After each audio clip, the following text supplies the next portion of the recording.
Sobre um sistema cartesiano, considera-se uma malha formada por circunferências de raio com medida dadas por números naturais e por 12 semirretas com extremidades na origem, separadas por ângulos de π sobre 6 radianos. Lembra lá, né? Π radiano equivale a 180 graus, então são ângulos de 30 graus, conforme a figura. Suponha que os objetos se desloquem apenas pelas semirretas e pelas circunferências dessa malha, não podendo passar pela origem 0, 0. Pessoal, anotem isso, grifem isso, porque isso pode ser o problema do seu exercício. Não podendo passar pela origem 0, 0. Considere o valor de π com aproximação de pelo menos uma casa decimal. Para realizar o percurso mais curto possível ao longo da malha do ponto B até o ponto A, um objeto deve percorrer uma distância igual a... Bom, vamos lembrar de teoria um pouquinho aqui, pessoal. O comprimento de uma circunferência sempre é dado pelo ângulo vezes o raio, certo? O comprimento de uma circunferência é sempre dado pelo ângulo vezes o raio. Espera lá. Se o comprimento de um arco de circunferência, né? Se o comprimento de um arco. Se o comprimento de arco de circunferência é dado pelo ângulo em radiano vezes o raio, isso significa o seguinte, ó. Você já tem o raio e você multiplica por uma medida positiva.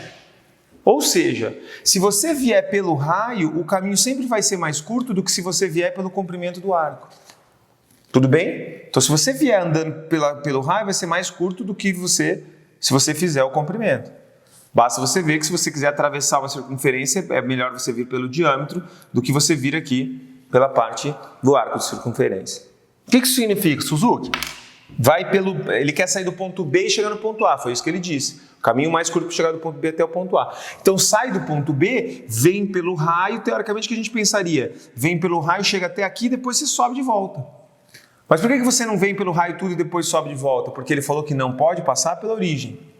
Se não pode passar pela origem, pessoal, o melhor caminho é o seguinte, sai do B, vem até a última circunferência. Aí você vem pela circunferência aqui e depois você sobe reto aqui. Certo? Então vamos pensar o seguinte, ó. O raio aqui sempre não é de 1 em 1? Então nós fizemos, ó, 1, 2, 3, 4, 5, 6, 7, 8. Então de comprimento, ó, 1, 2, 3, 4, 5, 6, 7, 8. Então a gente já tem 8. E depois você tem que somar esse pedaço aqui, ó. Agora, quando a gente vai somar esse pedaço, o que a gente pode fazer? O que a gente deve fazer? Não é comprimento, a gente não vai fazer ali, ó, o comprimento do arco como sendo o ângulo em radiano vezes o raio. Aqui nós temos que raio, vê se você concorda comigo, ó. A gente vai ter que, ele pediu para a gente fazer, perfeito. Ele pediu para a gente fazer esse pedaço aqui de circunferência, né? Esse pedaço aqui de circunferência. Então vamos ver que raio que a gente tem aqui. Aqui a gente tem raio 1, tudo bem não? Se aqui a gente tem raio 1, qual o ângulo que nós temos? Ó, vê se você concorda. π sobre 6, π sobre 6, π sobre 6, π sobre 6. Então nós temos, ó, vamos contar em radiano sempre, né? π sobre 6 uma vez, 2 vezes, 3 vezes, 4 vezes. Então, seguindo esta máxima aqui, o que você vai fazer? 4 vezes π sobre 6 vezes o raio, que é 1. Ou, se você preferir, pessoal, ó, 30, 60, 90, 120, que seria uma volta inteira dividido por 3. Uma volta inteira seria 2πr, então é 2π dividido por 3, que é o que nós temos aqui, ó. Simplificou por 2, vai ficar, como a ordem das parcelas aqui não altera a soma, vai ficar 2π sobre 6 mais 8. Se você olhar lá na alternativa, a letra... 2π sobre 6, 2π sobre 3, né? Não se esqueça de dividir por 2, ó. Dividiu por 2, dividiu por 2. Se você olhar na alternativa A, é exatamente isso que nós temos. Ele coloca 2 vezes π vezes 1 sobre 3 mais 8. É a alternativa correta, com certeza absoluta nesse caso, letra A. Certo? 2π sobre 3 mais 8.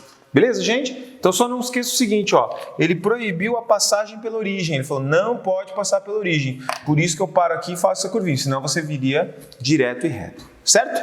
Próximo exercício.